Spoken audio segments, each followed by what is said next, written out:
विश्व के सभी मेरे साथियों को राजरत्न अंबेडकर की ओर से जय भीम, नमो बुद्धाय। The Mahars, who were they and how they became untouchables. महान वो कौन थे और वो अछूत कैसे बन गए। डॉक्टर बाबा साहब अंबेडकर जी द्वारा लिखित इस प्रबंध को हम लोग गहराई से देख रहे हैं। डॉक्टर बाबा साहब अंबेडकर जी ने इस प्रबंध की शुरुआत में 3 सवालों को प्रस्तुत किया है और उनके जवाब ये पूरा प्रबंध है। पहला सवाल कि महान कौन थे, हम लोगों ने उसका जवाब देख लिया है।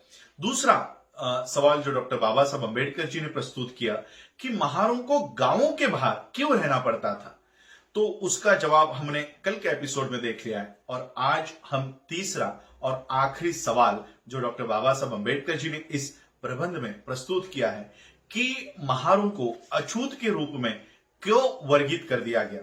तो चलिए डॉक्टर बाबा साहब अंबेडकर जी ने इस सवाल का जो जवाब दिया है उसे देखते हैं और जानते हैं कि ऐसी क्या वजह रही जिस वजह से महारों को अछूतों के रूप में वर्गीत कर दिया गया था। डॉक्टर बाबा साहब अंबेडकर जी लिखते हैं, अस्पृश्यता या छुआछूत का मूल उगम ये ब्राह्मणवाद और बौद्ध धर्म में जो संघर्ष हुआ उसमें खोजा जाना चाहिए। इस सवाल का ये जवाब आप लोगों को अजीब लग सकता है, लेकिन यही इसका सही जवाब है। इस विषय को अधिक स्पष्ट करने के लिए हम लोगों को बौद्ध धर्म जिन सिद्धांतों के लिए डटकर खड़ा रहा उन सिद्धांतों को समझने की जरूरत है। यह बताना काफी होगा कि बुद्ध ने जिन चीजों का सबसे अधिक विरोध किया उन चीजों में यज्ञ प्रथा, जो आर्यों के धर्म का मुख्य और प्रमुख अंग हुआ करता था, वो शामिल थी। यज्ञ में गाय की बलि चढ़ाई जाती थी। आर्यों के अर्थव्यवस्था में गाय सबसे महत्वपूर्ण जानवर था। कृषि या खेती की संपूर्ण प्रणाली ये गाय पर निर्भर हुआ करती थी। गाय दूध देती है जो लोगों का मुख्य पालन पोषण का, भरण पोषण का आधार हुआ करता था, और गाय बैलों को जन्म देती है जो जमीन या खेती को सींचने के लिए इस्तेमाल में लाया जाता है, उसके लिए मुख्य जानवर है। हालांकि बुद्ध की यज्ञ प्रथा के प्रति जो आपत्तियां थी वो तत्वज्ञान संबंधी थी, वो फिलोसॉफिकल रिलेशन उससे था।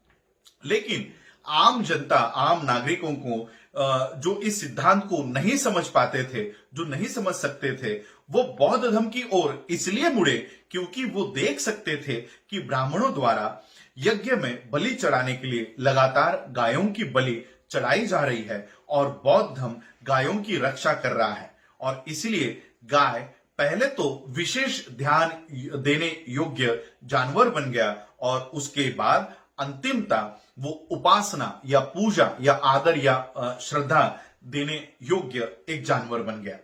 लोगों ने गायों की बलि चढ़ाने से इनकार कर दिया और फिर उससे ब्राह्मणों का प्रभुत्व या ब्राह्मणों की सर्वोच्चता खतरे में पड़ गई। जो लोग बौद्ध धर्म की शरण में चले गए थे उन लोगों को ब्राह्मण धर्म की ओर वापस लाने के लिए, उनके दिलों को जीतने के लिए ब्राह्मणों को अब कोई नया तरीका ढूंढना होगा। ब्राह्मणों ने यह कैसे किया? बौद्ध धर्म ने गायों के प्रति लोगों के दिलों में इतनी श्रद्धा और आदर निर्माण किया था कि ब्राह्मणों को यज्ञ प्रथा का त्याग करना, गाय की बलि बंद करना और बौद्धों की तरह गाय को आदर देना, पूजा करना, इसके अलावा और कोई मार्ग ब्राह्मणों के पास बचा ही नहीं था। लेकिन ब्राह्मणों के लिए उतना काफी नहीं था। ब्राह्मणों के लिए केवल इतना काफी नहीं था। ब्राह्मणों का बौद्ध धर्म के खिलाफ संघर्ष ये कोई धार्मिक विचारों से प्रेरित नहीं था, वो पूरी तरह से स्पष्ट रूप से राजनीतिक उद्देश्यों से प्रेरित था, जैसे कि जनता पर सत्ता और प्रतिष्ठा फिर से हासिल करना जो उनके हाथों में थी, लेकिन अब वो बौद्ध भिक्षुओं के हाथों में स्थानांतरित हो चुकी थी। उन्हें पता था अगर वो बौद्ध धर्म के ऊपर प्रभुत्व जमाना चाहते हैं तो उन्हें बौद्धों से एक कदम आगे जाना होगा और वो एक कदम आगे बढ़े।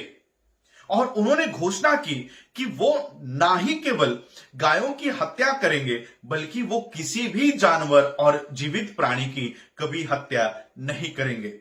ब्राह्मणों के बीच प्रचलित शाकाहार की उत्पत्ति उस राजनीति के तहत निहित है जो पहले के ब्राह्मणों ने बौद्धों से अधिक अच्छा सिद्ध करने के साधन में उपयोग में लाई थी। इसी के साथ और एक चीज जो हमें दिमाग में रखनी चाहिए कि वो है कि बौद्ध धर्म से पहले और सम्राट अशोका के काल तक गोमांस यानी बीफ सभी वर्गों के लिए, सभी वर्ग कौन से? ब्राह्मण, क्षत्रिय, वैश्य और शूद्र, सभी वर्गों के लिए एक सामान्य आहार हुआ करता था, एक सामान्य भोजन हुआ करता था। इसमें घृणास्पद कुछ भी नहीं था। गाय सिर्फ एक सामान्य जानवर था जैसे भेड़, बकरी या हिरण होता है। हालांकि देश की लोक संख्या ये 4 वर्गों में विभाजित थी, विभाजित उनको किया हुआ था, लेकिन चारों वर्ग अपने भोजन के मामले में, आहार के मामले में कभी भी विभाजित नहीं हुए थे और विशेष था सभी गोमांस खाया करते थे। फर्क सिर्फ इतना था कि कुछ लोग सिर्फ उन जानवरों का मांस खाया करते थे जिनकी हत्या की जाती थी। ये उन लोगों के लिए संभव था जो लोग मांस खरीद सकते थे, लेकिन जो गरीब थे वो मरे हुए या मृत जानवरों का मांस खाया करते थे। शायद इसीलिए क्योंकि दौलतमंद लोग, अमीर लोग इसे खाने के लिए इस्तेमाल नहीं करते थे। ये काफी स्पष्ट है कि गांव का मुखिया मृत गायों या मृत जानवरों के लाशों को जो सेवा उजड़ी हुई जनजाति या उजड़े हुए समुदाय, बसे हुए जनजाति की किया करते थे, बसे हुए समुदाय की किया करते थे, जो गांव के सीमा पर बस चुके थे, उनको अपनी सेवा के बदले मृत गाय और मृत जानवर दिया करते थे। सच्चाई और हकीकत से बिना कोई खिलवाड़ किए कोई भी ये कह सकता है कि अशोका के काल से पहले जहां तक गाय के मांस का सेवन करने की बात है उसमें कोई भेद या असमानता नहीं थी। सभी लोग ब्राह्मण, क्षत्रिय, वैश्य और शूद्र गोमांस खाया करते थे। सिर्फ एक फर्क या अंतर था, वो ये था कि गांव के लोग हत्या किया हुआ मांस खाया करते थे और गांव के बाहर सीमा के ऊपर रहने वाले लोग मृत जानवरों का मांस खाया करते थे। ये सिर्फ अमीर और गरीब की धारणा का अंतर था। बौद्ध समय के बाद और विशेषता अशोका के काल में महत्वपूर्ण बदलाव किए गए। गायों की हत्या करना ये स्वेच्छा से त्याग दिया गया या राज्य द्वारा बंद कर दिया गया। इसके परिणाम से एक भारी अंतर, एक भारी फर्क पैदा हुआ, निर्माण हुआ। गांवों ने गोमांस खाना बंद कर दिया क्योंकि वो हत्या किए हुए जानवर का मांस खाया करते थे और जानवरों की हत्या करना बंद कर दिया गया था। इसलिए गांव के लोगों को गोमांस खाना पूरी तरह से समाप्त हो गया था। वहीं पर गांवों की सीमा पर रहने वाले लोग, यानी वो उजड़ी हुई जनजातियां, उजड़े हुए समुदाय ने मरी हुई गायों का मांस खाना जारी रखा और उन पर रोक लगाना भी अनावश्यक था क्योंकि उसमें गायों की हत्या शामिल नहीं थी। अब ये विभाजन, अर्थात जो लोग गोमांस कतई नहीं खाते थे और जो लोग खाया करते थे, ये विभाजन केवल आर्थिक असमानता पर आधारित नहीं था। ये ऐसा अंतर था जिसने धार्मिक विचारों को उत्पन्न किया। गाय की हत्या करना, ये धारणा धर्म के अनुसार घृणास्पद हो गई थी और जो वर्ग मरी हुई गायों से संबंधित था वो भी घृणास्पद हो गया। छुआछूत का मूल इसी घृणास्पद की भावना में, इसी घृणास्पद की धारणा में निहित है। यह घृणा की धारणा गायों के प्रति श्रद्धा, आदर और गायों के प्रति अनादर, अपमान, इसी पर आधारित था। ब्राह्मणों ने अपने हितों की रक्षा करने के लिए गायों के प्रति श्रद्धा के लिए राजी हो गए थे और गाय की पूजा करने लग गए थे। जो वर्ग गायों को श्रद्धा स्थान नहीं मानता था, ब्राह्मणों ने उन्हें अछूत, जिनके साथ कोई संगति नहीं की जा सकती, ऐसा व्यवहार ब्राह्मणों ने उन लोगों के साथ करना शुरू कर दिया। यही अस्पृश्यता या छुआछूत का मूल है और यही वजह रही जिस वजह से महारों को अछूत माना गया।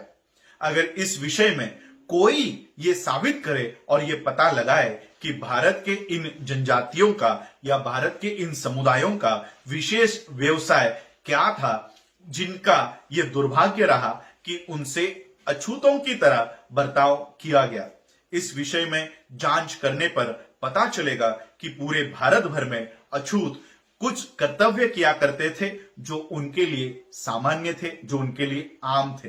ये कर्तव्य मरी हुई गाय को ले जाना, उसकी खाल खींचना, मांस खाना, हड्डियां बेचना, इनसे संबंधित था।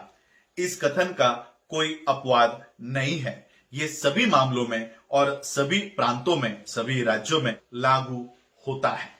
मृत गाय और छुआछूत में इतना घनिष्ठ संबंध क्यों था? दोनों साथ साथ क्यों जुड़े थे? डॉक्टर बाबा साहब अंबेडकर कहते हैं कि मेरा जवाब है दोनों साथ साथ इसलिए जुड़े थे क्योंकि पहला यानी मृत गाय दूसरे का कारण बन गई, छुआछूत का कारण बन गई।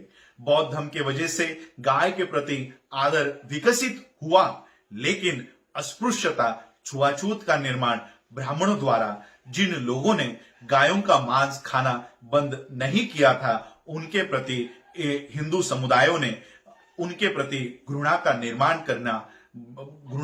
निर्माण किया और इसी वजह से छुआछूत का और अस्पृश्यता का निर्माण हुआ।